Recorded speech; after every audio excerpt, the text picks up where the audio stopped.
Hola, hola, ¿cómo va? Aquí estamos, desde el recinto, Cámara de Diputados, un espacio para pensar la democracia, la historia de parlamentar,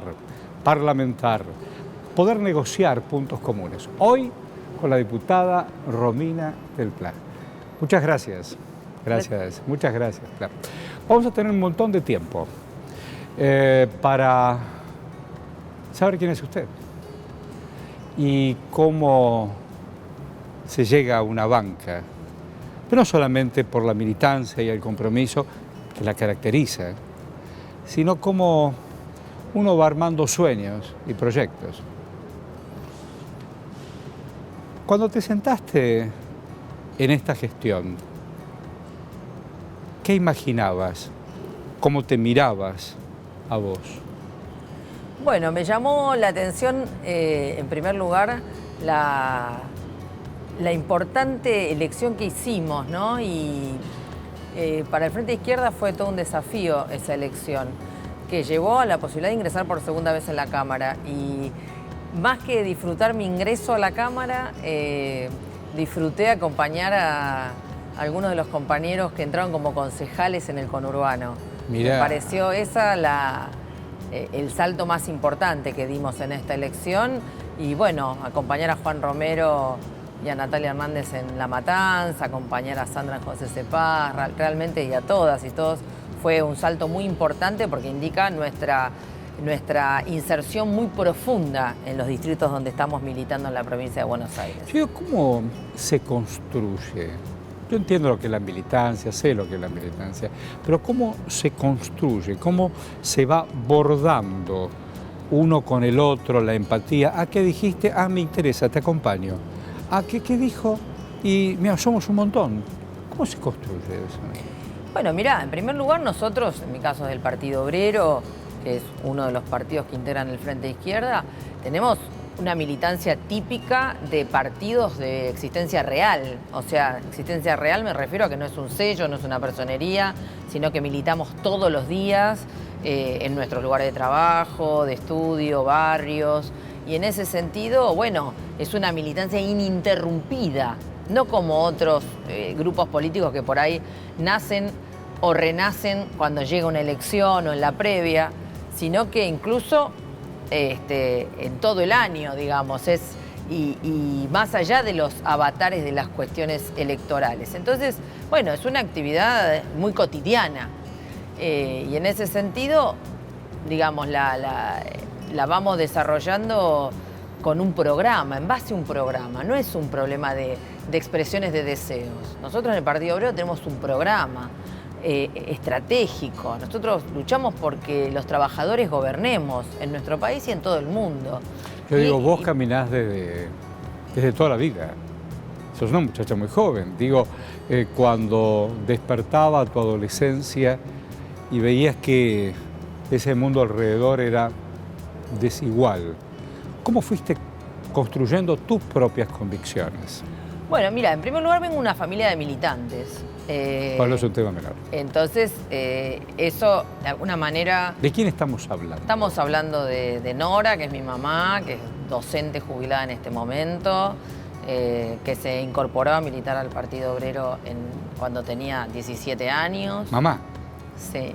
Y mi papá, Miguel, que se incorporó antes, a los 16. ¿Y ahí se conocieron? Se conocieron en la escuela secundaria, en Esteban Echeverría de Hurlingham, obviamente en los 60. Claro. Mi mamá se incorporó definitivamente a militar, era independiente en el centro estudiantil, pero se incorporó a militar al día siguiente del Cordobazo. Así que bueno, son de esa generación y se incorporaron a lo que era el Partido Obrero en esa época y desde ahí, bueno, una militancia ininterrumpida. Y bueno, se casaron muy jóvenes, a mí me tuvieron muy joven. Y, pero bueno, también naciste en ese espíritu de compromiso. En ese ámbito. Y bueno, mi papá empezó a trabajar como obrero metalúrgico, era delegado de la fábrica de Santini en San Martín. Y bueno, como todo delegado antiburocrático de la época, ¿qué sufrió? Sufrió la persecución de la AAA. Uf. Yo llegué a ver el texto, la amenaza original de la AAA escrita a máquina. Para aquellos más jóvenes, la AAA fue la Alianza Anticomunista Argentina, liderada por tipos horribles como López Rega, por ejemplo. Bueno, así que eso llevó a que ya los últimos, digamos, los años previos a la dictadura fueran bastante convulsivos. Yo era muy pequeña, pero bueno, percibía movimientos, en algún momento lo habían detenido. Y ya luego del golpe, a mis Y sin padres, la fábrica. ¿eh? Y sin la fábrica. Bueno, claro, ya ahí se había tenido que ir de Santini, pero luego del golpe, unos meses más tarde, a mis padres el partido les plantea la necesidad de que se trasladen a Córdoba, por supuesto ya con una militancia clandestina, pero a Córdoba porque, bueno, los ¿Y compañeros... a Romina la llevaron? Claro, los compañeros que habían estado en Córdoba se habían tenido que refugiar en otro lado, así que ellos fueron a dirigir al partido en Córdoba. Y a mí me llevaron, por supuesto, así que con 4 años me acuerdo perfectamente de nuestro viaje en tren con mi madre a Córdoba. Sí, claro, es inolvidable. Y bueno, así que a partir de ahí empezó otra etapa de mi vida, quizás la parte más consciente de mi niñez, porque previo a eso tengo muchos recuerdos, pero no tan precisos. Y bueno, desde que llegamos a Córdoba en adelante me acuerdo todo, la cantidad de pensiones en las que vivimos al principio, la cantidad de casas, como bueno, nos íbamos mudando de casa en casa. Y la Argentina que hacía lo que podía en esa noche oscura. Claro, y bueno, y en Córdoba la dictadura se sentía incluso creo que mucho más fuerte que acá. Tal cual. Mucho más fuerte, un nivel de opresión brutal. Entonces, bueno, a mí me tocó, por ejemplo, saber lo que era el derecho de opción, escuchándole a mi madre hablar con gente, el derecho de opción de gente que estaba detenida de manera, entre comillas, legal, que le decían, bueno, la opción es que te vayas al exterior. Me tocó saber que en La Perla había un campo de concentración. Manejado por un tipo horrible que fue Benjamín Menéndez. Y el bueno, mismo apellido del tipo de Malvinas, pero era jefe del tercer cuerpo de ejército. Y bueno, yo tenía por ahí 9 años, 10 nena, años. una nena. Y mi madre me había dicho, mira, la gente que la detienen, acá hay un campo de concentración. Y cuando pasábamos por esa zona, porque a veces yo iba a una escuela y ella trabajaba en una escuela que hacía algunas exposiciones en un predio que había cerca, yo me acuerdo de mirar porque entendía que había gente mirándonos por rejitas. Bueno, impresiones de niña, no tan alejadas de la realidad, salvo que no podía mirar para afuera. Claro. Entonces, bueno, mi infancia fue así, sabiendo que había cosas de las que no podía hablar, sabiendo que, digamos, que había algo ahí que era muy peligroso, bueno, hasta que finalmente a mi padre lo detienen a mediados del 82, Malvinas ya había pasado. Ya había pasado Malvinas, día en el que cumplí 10 años, el día de la ocupación de Malvinas. Claro, recordemos que el 30 de marzo del 82, una movilización encabezada por la CGT pedía paz, pan y trabajo. Ubaldini desde Buenos Aires, pero en todas las filiales que tenían en el país. Bueno, así que yo cumplo años el 2 de abril, así que cumplí 10 años mira. ese día. Me acuerdo todo, me acuerdo cuando nos llevaron a una delegación de la escuela a vitorear a las Fuerzas Armadas a la Plaza Central de Córdoba y demás. Malvinas. Así que bueno, es algo... ¿Tenés opinión sobre Malvinas? No. Sí, por supuesto, creo que son argentinas, creo que hay que expulsar el imperialismo británico y creo que en ese sentido la idea de que se pueden recuperar un territorio tan estratégico solamente haciendo presentaciones en la ONU sin atacar ningún interés de los británicos en Argentina es muy difícil, eso no va a ocurrir. O sea, si queremos una recuperación real del territorio, hay que decidirse a atacar los intereses británicos. Los intereses. Los intereses, lógico. Bueno, lo que está haciendo ahora en esta guerra horrible entre Ucrania y Rusia. Juegan hombres y mujeres. Mueren hombres, mujeres y pibes. Pero lo que están atacando son intereses comerciales. Que te doy el gas, que no te doy el gas. Que tu moneda no sirve, que tu moneda no sirve. Bueno, por eso. No estoy hablando obligadamente de un conflicto bélico. Estoy hablando de que si hay una decisión, hay que avanzar por el lado de los intereses, que por supuesto están lo más tranquilos acá en el continente. Bueno, pero digo, acá del 15 al 19 también se ofreció hasta pagar vacunas con las Malvinas. Bueno, inadmisible. Sí, ¿no? Un poquito, ¿no? Inadmisible. No, entonces, bueno, cuando a mi padre en el 82, a mediados del 82 lo secuestran, bueno, ya ahí nos trasladamos a Buenos Aires, Argentina, a Buenos Aires.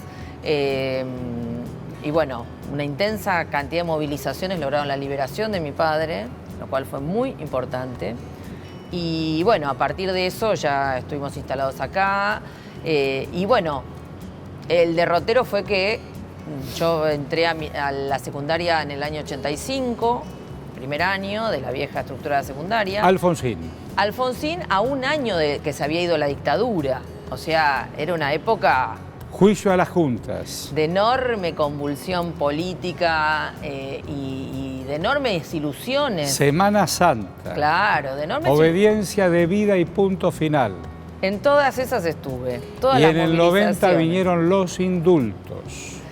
Y después vino el Néstor y volvimos de nuevo a los juicios. ¿Cuándo se repasa la historia? Porque el otro día me decía, bueno, deuda externa es cierto. Mira, dije deuda interna. La deuda externa, pero en el espejo de la deuda interna, ¿qué te voy a contar? Bueno, claro. Entonces, bueno, yo entré a la secundaria en ese clima de las juventudes políticas, de muchísimas ilusiones de las juventudes, en lo que podía dar la democracia. Y bueno, yo ahí me incorporé a la UJS, la Juventud del Partido Obrero, y al Centro de Estudiantes, en una escuela del conurbano, que era la misma donde estudiaban mis padres, el Esteban Echeverría de Hurlingham, que no era una escuela muy politizada, no eran las escuelas de la capital, del centro. El Esteban Echeverría, además de ser autor del Matadero, era el precursor del socialismo en la Argentina. Bueno, de ahí salieron muchísimos militantes de lo que fue hacer el Partido Obrero y de otras organizaciones. Entonces, bueno, ahí ya entré a militar, empecé a militar en una época difícil, porque como vos mencionabas, ese repaso fue una época muy convulsionada, los levantamientos de los carapintadas, todo ese proceso de movilizaciones, el proceso de desilusión de muchos sectores. Tal cual. Del propio radicalismo. Del radicalismo, después más adelante de distintos sectores de la izquierda. Del peronismo sobre el menemato. Entonces, bueno, yo fui como... No era una persona muy extrovertida, sino que al contrario era muy tímida y demás, pero como que la propia situación me fue dejando, me fue, digamos, la medida que yo era rigurosa y sistemática en la actividad, mientras otros sectores se iban abandonando la actividad política y demás, yo la mantuve. Y bueno, en ese sentido, después fui buscando como mi lugar y bueno, pasé un paso militante por la universidad donde estudié. Terminé, ¿Y qué estudiaste? Yo soy profesora de historia, pero recibida en filosofía y letras. Qué bueno. Así que bueno, terminé recalando, encontrando el lugar donde me sentía mejor para militar, que era en La Matanza. Así que terminé en La Matanza. Y cuando dicen que La Matanza solo es peronista, ¿vos qué decís? Bueno, en La Matanza vivimos millones de personas. Y mira, llamativamente, de La Matanza, el principal sindicato está bajo la dirección de la Multicolor, que yo encabezo. La Multicolor. Donde estamos sectores de la izquierda y de independientes, que dirigimos un sindicato que tiene 9.400 afiliados. Tenemos diputados de la izquierda que provenimos de La Matanza. Concejales ahora.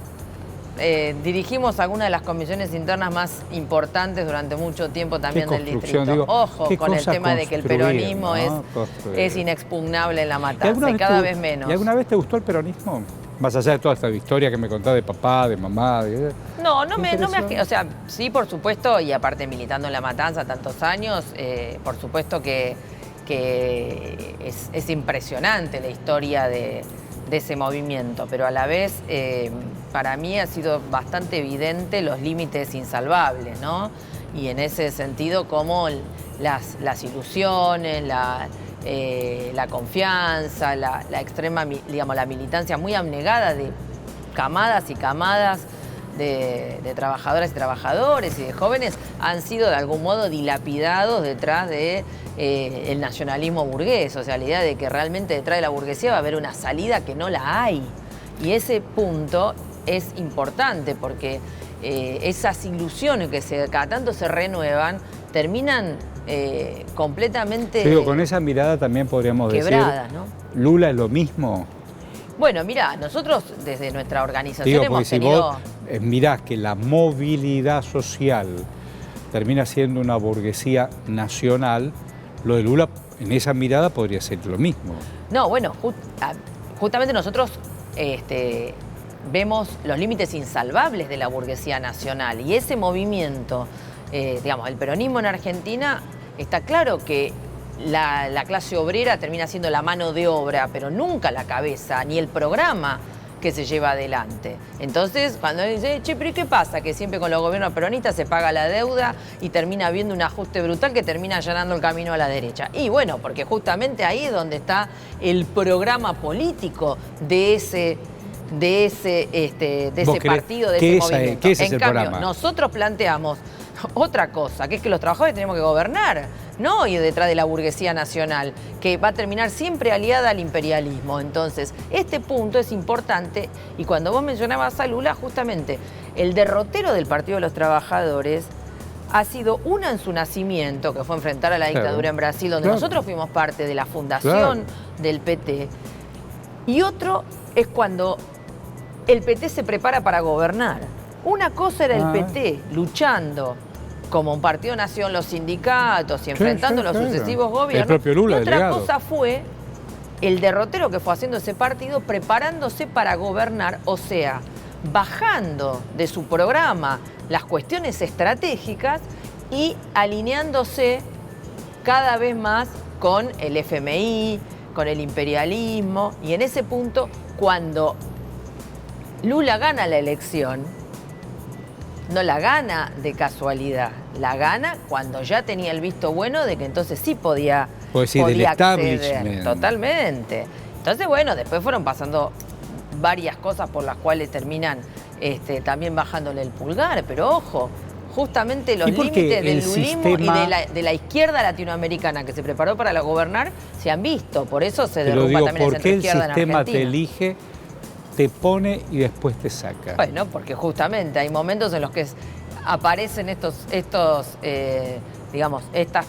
dirigentes como útiles y momentos en los que no. ¿Y vos también en esa caracterización lo ubicarías a Evo? Bueno, sí, por supuesto. Aparte, no nos olvidemos que Evo tiene otro problema serio, que es que cuando tuvo que enfrentar el golpe no lo enfrentó, ¿se entiende? Y esa idea de que era para evitar el baño de sangre no se evitó, porque hubo más de un año de una dictadura que terminó en furiosos enfrentamientos. Entonces, el problema también ahí me parece que estratégicamente es el problema de que todos esos partidos de la izquierda centroizquierdista han terminado, digamos, entregando, digamos, gran parte de las ilusiones y el apoyo popular digamos, en estos límites que tienen, que no pueden desenvolver un programa alternativo. Entonces, por eso nosotros, desde el Partido Obrero del Frente Izquierda, tenemos una particularidad en relación a esa izquierda latinoamericana y que nos distingue y nos separa, que es que nosotros seguimos entendiendo que la salida real a estas crisis cada vez más agudas que atraviesan nuestros países es seguir peleando por un gobierno de los trabajadores. Hay que superar al régimen capitalista, no hay otra. ¿Chávez te gustaba? No. No. No, pero como todo, obviamente del mismo modo que nosotros no apoyamos al régimen chavista, tampoco apoyamos al imperialismo que lo ataca, y cuando hubo intentos de ataque, de encarcelamiento, de golpe contra Chávez en su momento, nos hemos movilizado contra eso. ¿Se entiende? Del mismo modo que nos movilizamos contra el golpe en Bolivia y hemos desarrollado en Argentina las movilizaciones más importantes que hubo contra el golpe, porque las desarrollamos fuertemente, organizando a todo un sector de la comunidad boliviana en Argentina y desarrollando fuerte la denuncia de la responsabilidad de la embajada norteamericana y el gobierno norteamericano en ese golpe. Cuando te corren con el argumento, bueno, mire, ya se cayó el muro, Trotsky, Lenin, forman parte de una historia bisagra de la humanidad. ¿Vos qué le decís? Bueno, creo que el planteamiento estratégico del marxismo, del leninismo y del trotskismo está más vigente que nunca. Y más vigente que nunca porque cuando vemos el planteo de Lenin analizando la etapa imperialista del capital y plantea que, concluye de sus estudios que estamos frente a una fase superior del capitalismo, pero no superior en términos de sus bondades, sino superior en materia del agotamiento al que, de ese sistema como posibilidad de aportar algo nuevo, algo progresivo. Él dice, bueno, esta fase imperialista del capital nos va a llevar a una etapa de guerras y revoluciones.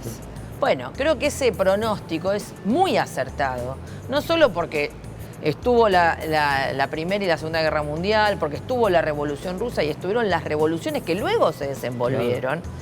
Y en ese sentido, esas posibilidades de las primeras experiencias de un gobierno obrero en el mundo, sino que aún el proceso de restauración capitalista en Rusia, y en China de una manera todavía inacabada, porque en China es un proceso más tortuoso, ¿no? Se restaura el capitalismo con el gobierno dictatorial del Partido Comunista. Entonces la burocracia que domina es restauracionista, pero a la vez no puede terminar de completar el ciclo, de convertirse en una clase capitalista. Entonces, bueno, vale plenamente lo de Trotsky en la caracterización de la burocracia que iba a ser restauracionista por principio, no podía hacer otra cosa. Todo ese proceso, sigue planteando, cuando uno ve que los países imperialistas pensaban y la burguesía que restaurando el capital en esas zonas iba a lograr una nueva era de desarrollo positivo del capitalismo, no, ha ido a nuevas crisis.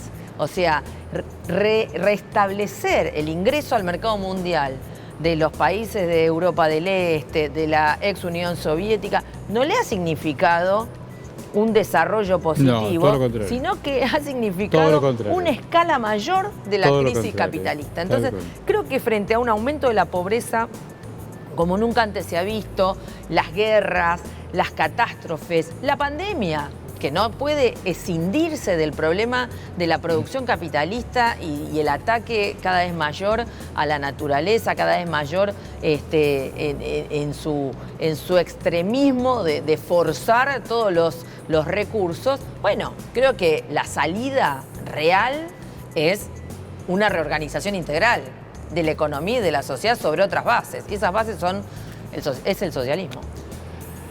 ¿El partido es burócrata? No, justamente cuando de algún modo se quiso anquilosar de alguna manera algún sector, se produjeron fuertes debates internos. Cada uno se fue por su lado. Y estamos en una etapa muy interesante del Partido Obrero. Explícame. Y bueno, en el año 2019 se produjo una escisión donde justamente a raíz de la defensa de un programa y de los principios por encima de todo, un sector terminó retirándose, que un pequeño sector que a la sazón histórico estaba encabezado por uno de los fundadores. Así que en ese punto, mientras muchos pensaban que iba a ser difícil, que todo se iba a caer, que el Partido Obrero pudiera seguir desarrollándose, porque no hay antecedentes históricos de quiebra de partidos, sí, pero que el fundador se vaya, uno de los fundadores, una de las principales referencias se vaya y el partido siga funcionando. Sí, el partido sigue funcionando porque tiene un programa, tiene justamente una base de funcionamiento y ha tenido los anticuerpos necesarios para evitar la burocratización. Así que estamos en una etapa muy interesante del Partido Obrero. Así que bueno. Romina del Plan. Estamos desde el recinto. Cuando regresemos, vamos a pensar juntos en voz alta. Ya venimos.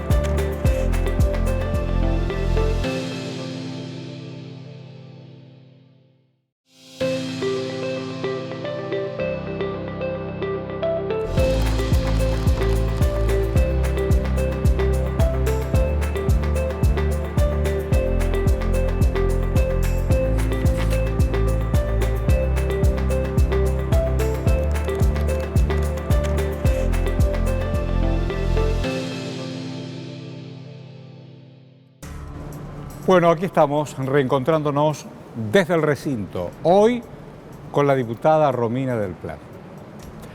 ¿Único nombre? Sí, único. Único nombre. ¿Y cómo te llaman los amigos, las amigas, la familia? Romy, ¿cómo te llaman? Romina en general, Romina. Romy a lo sumo. Sí. Y además de militar y de comprometerte, indiscutiblemente, y de tener trabajo, porque es un montón de trabajo. ¿Es mucho trabajo ser diputado o no?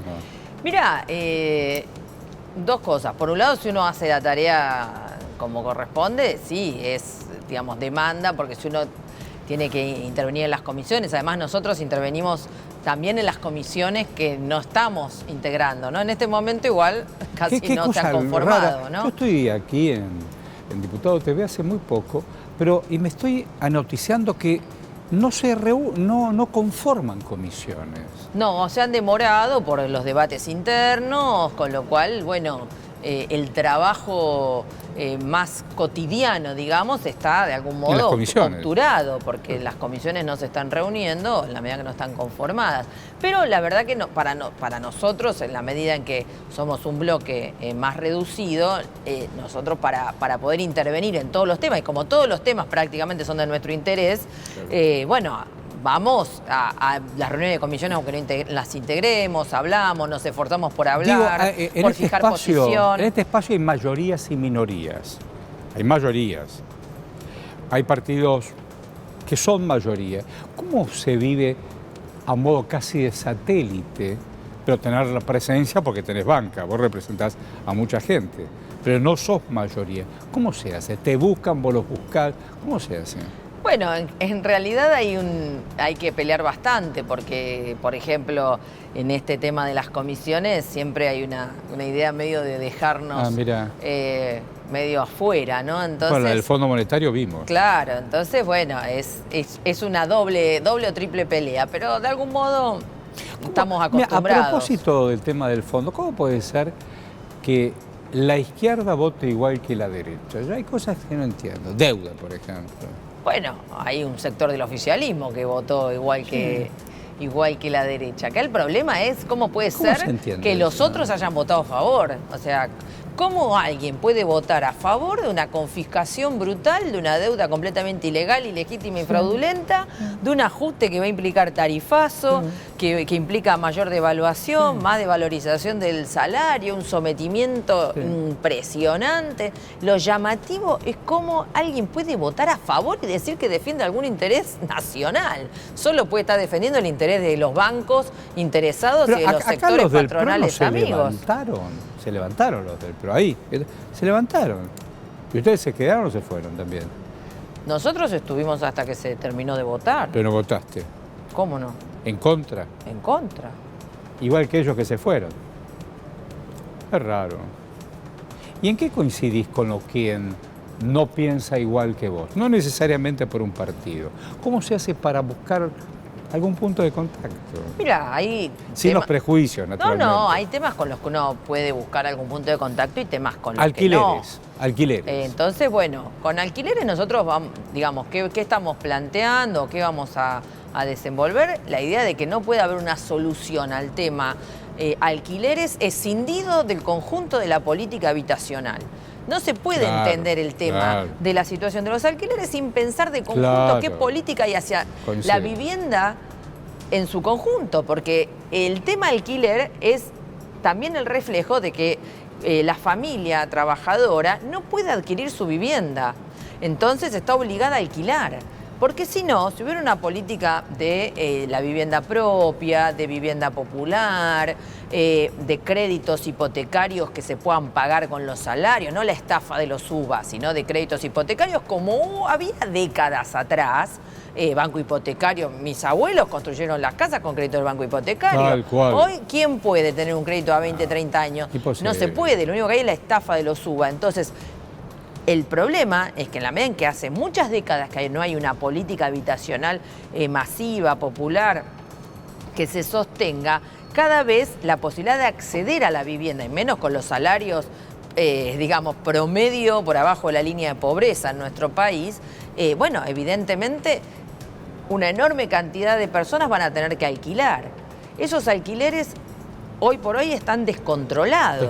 Descontrolados. Entonces se hace imposible. Entonces, de la mano de eso, ¿qué es lo que viene? Y bueno, viene el hacinamiento en viviendas donde cada vez más familias viven juntas y por otro lado vienen las ocupaciones de tierra. Porque en la medida en que el Estado, los gobiernos no se ocupan de resolver estos problemas, la gente tiene que resolver el problema como puede. Y si hay un terreno deshabitado, bueno, más tarde o más temprano se viene a instalar ahí. No hay mucha vuelta en el asunto. El tema de los trabajadores, me quedé pensando, desde hace un rato largo, no solamente por el menemato, bueno, no solamente por la dictadura, el menemato, la Banelco, la informalidad forma parte del panorama laboral. ¿Cómo se pelea al lado de alguien que no está jurídicamente en ningún lado? Bueno, en primer lugar hay que dar pelea por el reconocimiento y contra el trabajo en negro. Ahora, la burocracia sindical justamente ha sido cómplice de esto. Ha dejado pasar los despidos. Recordemos que acá a finales de la década del 90 las direcciones de los sindicatos no querían hacerse cargo de los desocupados y nunca pelearon por los derechos. Por eso la CTA, la MTA... Claro, por eso surgieron las organizaciones piqueteras, sobre todo, porque tuvieron que ver con organizar a esos millones de desempleados, de los cuales ninguna organización que existía hasta el momento tomaba la voz, salvo honrosas excepciones. Entonces, acá el primer punto es la pelea contra el trabajo en negro, contra el fraude laboral, contra la precarización y la flexibilidad laboral, fundamentalmente, y el tema es que eso implica también pelear contra la reforma laboral. Cada vez que acá se dice que se va a resolver atacando los convenios, la situación de la informalidad es al revés. En realidad, justamente se utiliza el argumento de la informalidad para tratar de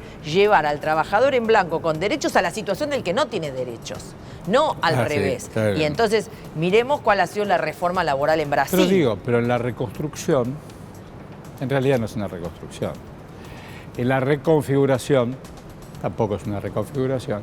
En la asistencia del plan social, este y el otro, millones de seres humanos están en banda. Y entonces, en un país que no arranca productivamente y lo que arranca es la informalidad, no es solamente la 9 de julio, es como uno imagina una Argentina completa de gente que está esperando en la casa, quiero trabajar y no sé dónde. Bueno, por eso, pero eso no se va a resolver con la reforma laboral. No, de ninguna manera. Para poder resolver eso hay que generar trabajo genuino y para eso hay que reorganizar la economía. Para reorganizar la economía hay que hacer que los recursos, en vez de fugarse, se vuelquen justamente a esa reconstrucción, a este plan de viviendas populares, a reconstruir los caminos, a construir las escuelas que hacen falta, las escuelas, a reabrir las fábricas y los comercios que hoy están cerrados. Todo eso... hay que ponerlo en marcha volcando el ahorro nacional. Hay 400.000 millones de dólares en el exterior. Fugados, mal habidos, qué sé yo. O alguien dice, yo no la dejo ni un minuto acá. El tema del impuesto. ¿Ustedes están a favor, están en contra? ¿Cómo es? Bueno, el primer problema que nosotros vemos es que hay una operación de distracción, porque planteo del kirchnerismo, de decir, bueno, vamos a poner el foco en los recursos fugados para, mediante un impuesto, cobrar para pagar la deuda al FMI, bueno, ya suena, a distracción del operativo, dejamos pasar este acuerdo con el FMI y este ajuste que viene de la mano y entonces... vamos a tratar de llamar la atención o desviar la mirada por este lado. Entonces, nosotros estamos a favor de desenvolver medidas a fondo, no para la propaganda, a fondo, para obligar a la repatriación de los capitales. Confiscar. Para que repatrien tenés que amenazarlos, con que si no repatrian, vas a avanzar sobre otros intereses que tienen esos que tienen los recursos en el exterior. Vos tenés campo, pero además tenés la guita afuera. Entonces tráela y si no te confisco el campo. Si no, vamos a ver, nos vamos a cobrar de acá. Entonces, eso hay que, entonces, el punto es que nada de eso es de lo que está planteando este proyecto, que queremos ver realmente, si atraviesa algún debate parlamentario o es solamente para la distracción. Lo que nosotros, por supuesto, estamos en contra es de cualquier medida que signifique legitimar la deuda con el fondo. Entonces ya te das cuenta que suena todo raro. Primero, un proyecto planteado sobre cosas que ya existen, o sea, medidas para cobrarles impuestos a esos fondos ya existen. Hay que hacerlas cumplir, no hay ninguna voluntad. Segundo, operativo para distraer la atención, porque no están planteando nada nuevo, pero sí se ha dejado pasar el acuerdo con el fondo y se ha legitimado esa deuda. Segundo aspecto. Tercer aspecto, ¿qué esos recursos van a ser para pagarle al fondo? O sea, para legitimar la deuda. Bueno, por todo eso nosotros no vamos a subirnos a esta operación, porque no deja de ser una operación. Nosotros estamos a favor, por supuesto, de obligar a la repatriación de los capitales, de aplicar un impuesto sistemático a las grandes rentas, fortunas y recursos, pero tienen que ser volcados a la reconstrucción económica y reorganización económica del país, ¿no? Para garantizarle el negocio al FMI y a los banqueros. Vos mencionaste la pandemia y en estas cosas de la ignorancia, no, vino la Sputnik, no, mira, mandó Putin la Sputnik y te vas a ser comunista. Hoy Rusia lo que menos tiene es el socialismo que alguna vez imaginó Lenin o Trotsky. Digo, en estos prejuicios de un mundo interdependiente todo el tiempo, ¿cómo jugás solo? ¿De qué manera jugás solo? No, solo no. Justamente el nivel de crisis internacional es tan brutal que, tal cual. Que ningún país no va a tener dónde vender lo que produce. No va a tener dónde vender lo que produce. ¿Se entiende? Entonces la idea de que, bueno, vos resulta que te oponés al pago de la deuda, o te oponés, o te enfrentás. Aldo Ferrer decía, vivir con lo nuestro. Vamos a comer soja, vamos a comer... No necesariamente. Vos fijate que hasta el país que supuestamente está más aislado tiene comercio internacional. ¿Por qué? Y porque el intercambio es necesario. Es naturaleza humana. Vos fíjate que, por ejemplo, en Europa, las medidas de sanción a Rusia son limitadas. ¿Por qué? Porque ninguno quiere afectar sus propios intereses. Entonces, por supuesto, necesitan el gas del tipo, necesitan el petróleo del tipo. El problema del sometimiento al imperialismo norteamericano, al imperialismo europeo, es es una excusa, ¿se entiende? En ese sentido, claro, hay maneras de salir. No es obligatorio el sometimiento ni la situación de coloniaje. El problema es que tenés que estar dispuesto a enfrentarlo, a organizarte, a movilizar a la población en defensa de sus intereses y obviamente tenés que estar dispuesto a atacar a fondo los intereses. El problema es cuando terminan siendo todos voceros o lobistas de los bancos, de las grandes empresas. Te viene el imperio chino y te dice, ¿cuánto tenés de soja? Y tengo 10 kilos. Me lo llevo. ¿Cuándo te pagan los otros? Y me pagan 10 pesos. 15 me lo llevo todo. Es muy difícil, es muy desigual. No me resigno, pero digo, es muy desigual ese mundo. Sí, es desigual, pero Argentina tiene justamente posibilidades de producir insumos por lo menos y alimentos para commodities nosotros. que son... No podemos pagar un kilo de carne 1.500 mangos. No, pero son $7. No son 1.500 mangos. Lógico, porque cobramos en pesos. Entonces, vos ahí ves el nivel de desequilibrio que hay. Un país que produce alimentos, pero tiene en tu casa comían, tu viejo trabajaba. Población tu mamá hambrienta. trabajaba, tu mamá maestra, tu papá obrero de fábrica. Pero en tu casa había comida. Sí, lógico que había comida. A veces más, a veces menos, pero comían en casa. Lógico, se comía y se comía carne habitualmente y había, digamos... Mesa, papá, mamá, no era la comida... ¿Tenés más hermanos? No. Sí, tengo hermanos de los segundos matrimonios. ¿Más grandes, más chicos? Más chicos todos, de los segundos matrimonios de mis padres. Los segundos matrimonios. Tengo 2 hermanos. Pero digo, en esta cosa de la reunión y comer todos juntos. Por el trabajo, precisamente. Sí. Terminabas de trabajar, todos veníamos a casa, los viejos venían a casa.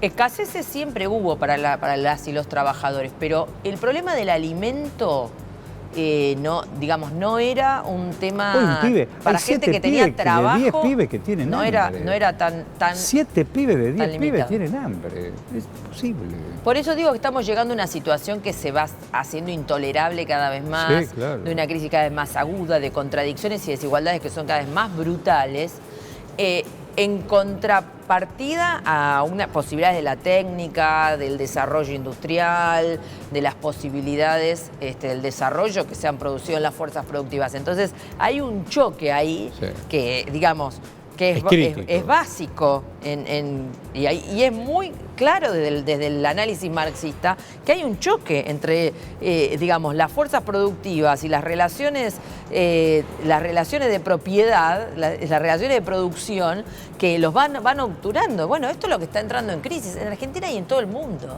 Y esto es lo que hay que superar. Es insoportable la situación y bueno, y va a obtener una salida. ¿Cómo te fue con la pandemia? ¿Te agarraste el COVID? No, yo no tuve COVID. ¿En el mundo familiar o el mundo de amigos? En el mundo familiar, sí, tardíamente y bastante serio, sin tener que lamentar víctimas, pero muy impactados tanto el marido de mi mamá como la mujer de mi papá. Ah, en mirá. 2 lugares. Mirá. Así que bastante difícil, todavía recuperándose del impacto. ¿Cómo hicieron? Es interesante por este lado.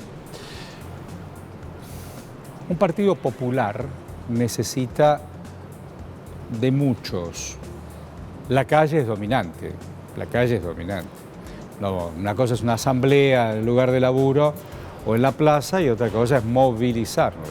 La pandemia nos guardó estos protocolos. ¿Qué hicieron?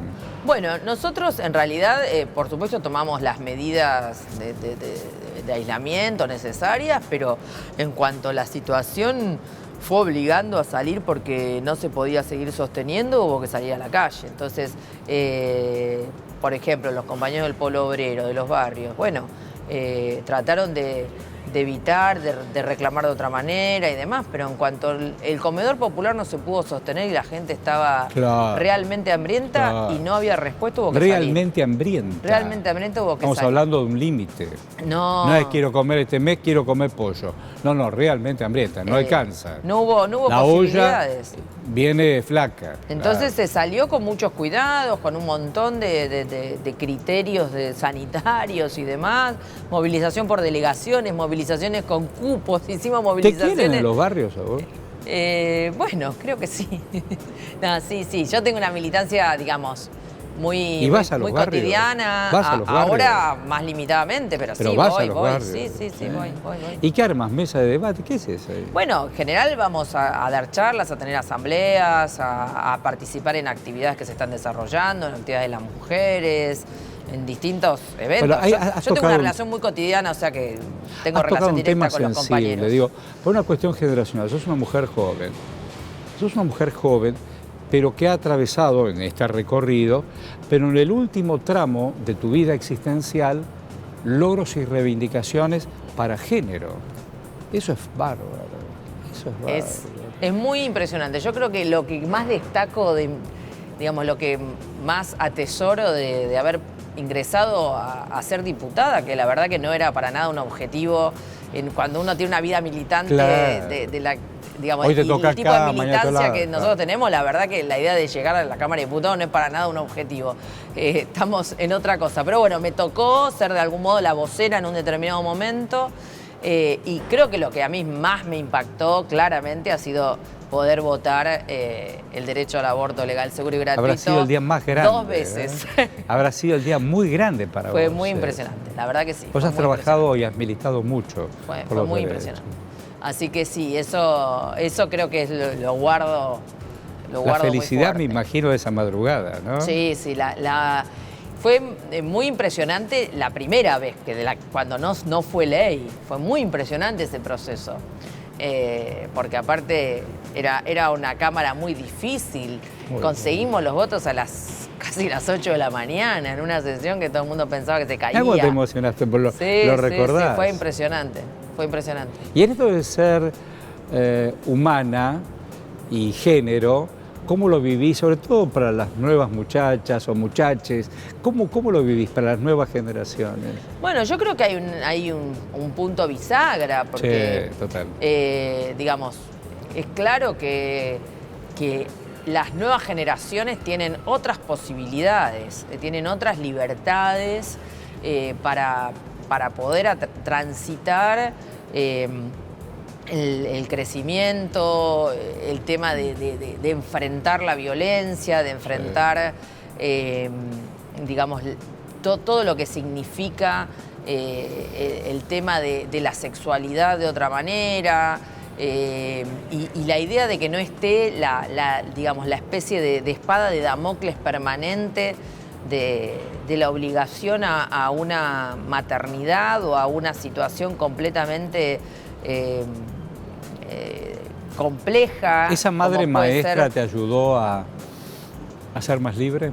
Sí, por supuesto. Mi madre es un personaje muy impresionante. ¿Por qué? Contame. Y bueno, porque es militante de la vieja guardia, muy rigurosa, muy abnegada hasta el día de hoy. Sueños todos. Sí, utópicos, sí, todo. Y aparte una vida muy ligada a una convicción muy profunda de la necesidad de un cambio social como salida colectiva. Y esta idea muy profunda de lo colectivo. Entonces, mi madre tiene por ahí hasta, digamos, una forma de pensar y de intervenir en la vida y en la lucha política que por momentos no deja de ser, tiene algo de naif, ¿no? Pero no de naif en el mal utópica, sentido, sino de que su convicción es tan profunda que a veces hasta le cuesta ver, digamos, ciertos aspectos de la realidad, ¿no? De la realidad inmediata de su entorno. ¿Y cómo te valora a vos, pero además interviene de permanentemente. quererte? Además de quererte a vos, ¿cómo te valora? Bueno, creo que muy orgullosa, no estoy segura de ¿Estuvo todo lo que ha acá en el pasado. recinto Sí, cuando por juraste? supuesto, estuvo. ¿Y por qué juraste? Bueno, juré por muchas cosas, pero, A ver, ¿por qué juraste? A ver. Por supuesto que juré por la docencia, por la educación, Ah, qué bueno por la eso. lucha de las mujeres. Qué bueno eso. Y por supuesto por ¿Todo eso dijiste? Sí, por supuesto por el socialismo en Argentina y en todo el mundo. Sí, hice 2 juramentos distintos, pero largos. Largos. Y bueno, por Carlos Fuentealba, por Mariano Ferreira. Ayer lo recordé con todo el respeto y el amor de aquellos que han puesto el cuerpo y seguirán poniendo por otros. Estamos hablando del maestro que fue asesinado por la espalda, gobierno de Sovich y compañía. 15 años. 15 años. 15 años. Y yo digo,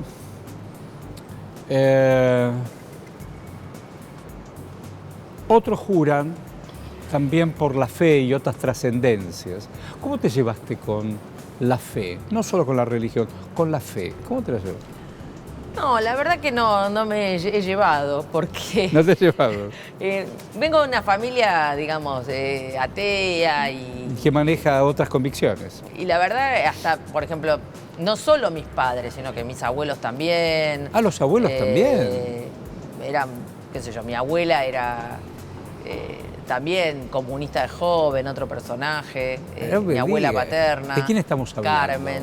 Carmen, para cómo la Carmen, mirá vos.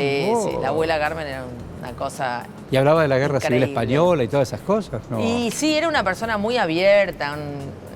Qué bueno. Ella quería ser aviadora, inventaba cosas. Sí, qué linda. Muy abierta y bueno, también atea.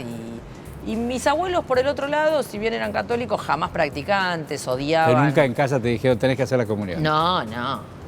Pero aparte, porque hasta mis abuelos que eran creyentes, odiaban a la estructura de la iglesia y consideraban que era algo negativo para los propios creyentes. Entonces, desde ese punto de vista, no hubo nunca una familia.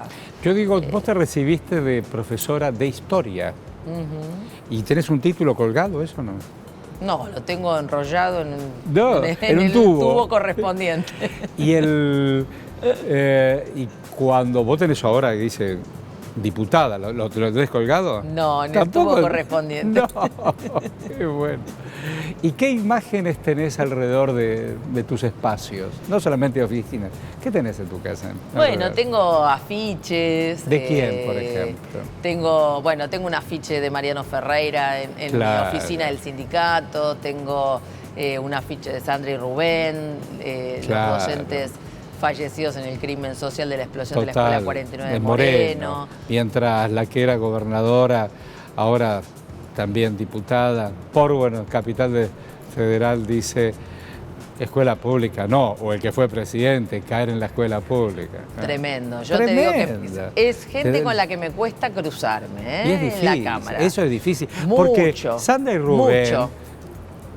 directora, vicedirectora Rubén, el asistente de la mañana, iban a preparar el mate cocido caliente de la mañana para los pibes y volaron por los aires porque esa obra no fue hecha. Como tantas otras, y lamentablemente vos sabés que hace un año explotó una escuela en Neuquén. Similares características, fallecieron 2 obreros y una docente que estuvo varias semanas No lo sabía. en una agonía No enorme. lo sabía, La no lo escuela sabía. 144. De Neuquén. Sí, en el interior de la ¿Qué cosa provincia. Neuquén, una vez más? Gravísimo. ¿no? Una vez más. Entonces, bueno, viste, el tema de la docencia, de la educación pública, la infraestructura es muy, muy, muy grave. Querés mucho la docencia, ¿no? Sí. Porque haces política incluso tratando de explicar de qué se trata. Sí, sí, aparte yo sigo siendo docente, o sea, nosotros tenemos Claro. una particularidad, yo sigo trabajando en mirá. alguna de mis escuelas. Mira, y vas. Sí, sí. Hola, buen día. Hoy a la mañana estuve en la escuela ¿Y qué clase diste hoy? y estoy dando política y ciudadanía, Qué bueno. doy filosofía, doy historia y doy sociología, todo Muy eso. bien. Eh. Bueno, ella es Romina del Pla. Viste que además de diputada es profe. ¿Y sos rigurosa como profe? Sí, sí, sí, soy rigurosa. De hecho, llamo Sí. la atención sobre que tienen ¿Cómo que no prestar leyeron atención. tal cosa? Bueno, pasa lo mismo con el tema de la comunicación. Yo puedo decir cualquier cosa, pero sin más no más un contexto es muy difícil. Bueno, por Es eso, muy o sea, difícil. con mis particularidades, obvio, ¿no? Naturalmente. Pero sí como... Qué bueno. como ¿Y de qué año son los pibes? Quinto Bien. y sexto de provincia de Bueno. Buenos Aires, o sea que sería el equivalente a cuarto y quinto de la Claro. estructura de Cava. Pero sí, me gusta dar clases, me gusta defender la educación. Y la educación pública. Y bueno, y ahí estoy, en la escuela, en la lucha en el Suteba Matanza, en la defensa de la multicolor y Ahí va. acá también peleándola en el Congreso Nacional. Te deseo cosas buenas. Gracias. Y a vos también te deseo cosas buenas. Y nos reencontramos en la pantalla de EDTV y desde el recinto. Chao.